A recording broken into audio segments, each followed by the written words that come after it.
Rose Féart, Rosalie Gautier, 26 March 1878, 5 October 1954. Rose Féart on stage was a Franco-Swiss singer-soprano and singing teacher. Biography. Rose Féart was born in Saint-Riquier. Her father was a sugar industrialist. Shortly after the birth of his daughter, he returned to his hometown of Argenton-sur-Creuse, where Rose Féart spent her entire childhood. She was introduced to music by the organist of Église Saint-Sauveur d'Argenton-sur-Creuse, Anselme Picardo, who detected the child's vocal qualities. Sent to Paris to continue her musical studies, she won the first prize of the Conservatoire de Musique in lyrical declamation on 2 August 1902, at the age of 24. Her soprano voice was noticed by the Opera de Paris, who immediately engaged her. Rose Féart became one of the most important opera singers for the great repertoire, especially in Wagnerian roles, and worked with composers of her time such as Massenet Faure, Debussy, César Franck, and André Caplet. Her career developed quickly, in operas and concerts, and lasted 20 years, in France and Switzerland as well as in other major opera houses in Europe. She died in Geneva on 5 October 1954, aged 76. Roles. 1902, Don Giovanni, Mozart, Donna Anna, Opera de Paris. 1903, Les Huguenots, Meyerbeer Valentine, Opera de Paris, Tannhäuser, Wagner, Elizabeth. 1904, Il Trovatore, Verdi, Leonora, Opera de Paris. 1904/1905, Tristan und Isolde, Wagner, Brangäne, stage creation at the Paris Opera House. 1905, Armide, Gluck la Haine, Opera de Paris, Ariane, Massenet Feder, Opera de Paris. 1906, La Gloire de Corneille cantata, Saint-Saëns, Armide la Haine, messenger conductor, at Covent Garden, Lohengrin, Wagner Ortrud, Opera de Paris, Die Walküre, Wagner Brunhild, Opera de Paris. 1908, Prométhée, Farabaya, Direction Farah, premiered in Paris at the Hippodrome de Paris, then Opera de Paris.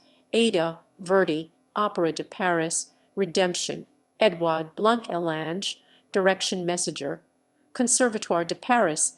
1908/1909, Götterdämmerung, Wagner Guttrun, Direction Messenger, stage premiere at the Opera de Paris. Lohengrin, Elsa, Opera de Paris. 1909, Pelléas et Melisande de Debussy, Melisande, premiere at Covent Garden. Septuor pour quatuor, chords at Trois Voix Féminines, André Caplet, premiere Criquebuff and Cox. 1910, La Damoiselle in Lou, Debussy, Direction Messengers.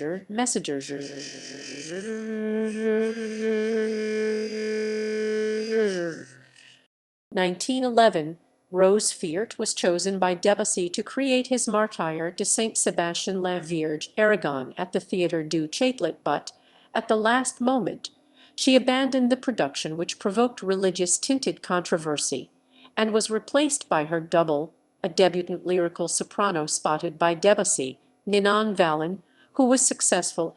1913, Der Freistaat, Karl Maria von Weber, conductor Felix Weingartner, Theatre des Champs-Élysées, Boris Godunov Mussorgsky, conductor Engelbrecht, Theatre des Champs-Élysées, Poems Indues pour soprano et dix instruments, Maurice Dillage, premiere. 1914, Le Vieux Coffret, pour voix et piano, André Caplet, premiere Apport. 1914/1918, Rose Féart multiplied patriotic recitals during the war, including at Argenton-sur-Creuse, where she stayed with her family. 1916, Melody pour harp, André Caplet, premiere at Les Aparges. 1918, Détresse for voice and piano, André Caplet, premiere. Called by Albert Pacher to make a replacement for the Alceste by Gluck at the Grand Theatre de Genève, she won a triumph and conquered the public's admiration and affection. She moved to Geneva, where she stayed for the rest of her life, becoming a Swiss citizen. 1919/1920. Pelly is at Melisande and Don Giovanni Donna Anna in Geneva. Armide, Lohengrin and Iphigenie and Tauride by Gluck, the three in Geneva. 1921. Concerts with arias of Armide and a song cycle by Maurice Emmanuel including Audlet's Anacreoniques, Conservatoire de Paris, 1921/1922. Last season, at the Grand Theatre de Genève. The soprano was then 44 years old. 1922. Iphigenie and Tauride Corges d'Orange. 1923. Le Martyr de Saint Sebastian. Grand Theatre de Genève Armide Corges d'Orange. Rose Féart then devoted herself to a career as a singing teacher at the Conservatoire de Musique de Genève where she taught until her death at the age of 76. Mezzo-soprano Helene Morath was one of her students and succeeded Rose Féart's faculty position at the Haute École de Musique de Genève from 1960 to 1984. Iconography. Many photographs of Rose Féart in stage dress have been preserved. Homage. Jean Cocteau, Six Poses Dedies a Rose Féart, 1920 set in music by Arthur Honegger.